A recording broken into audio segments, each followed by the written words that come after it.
And then finally, Lachlan, well, Chris Gayle is feeling a little bit sensitive ahead of the T20 World Cup. I think age is making him feel insecure, and he's fired up at one of West Indies former greats, Curtly Ambrose. Now, this is what Gale's said, and then I'm going to read you the quote that Ambrose said that elicited this out of him.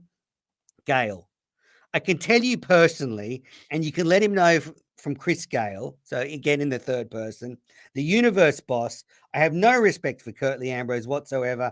I am finished with Curtly Ambrose. I have no respect. Anytime I see him, I will tell him as well, stop being negative, support the team ahead of the World Cup. Now, from that, you'd think, oh, Ambrose has gone on some tirade criticizing Gayle. All Ambrose said was, for me, Gayle is definitely not an automatic choice for starting, which I think other people would agree with. It's not such a crazy take if you look at his form. What did you make of Gayle there?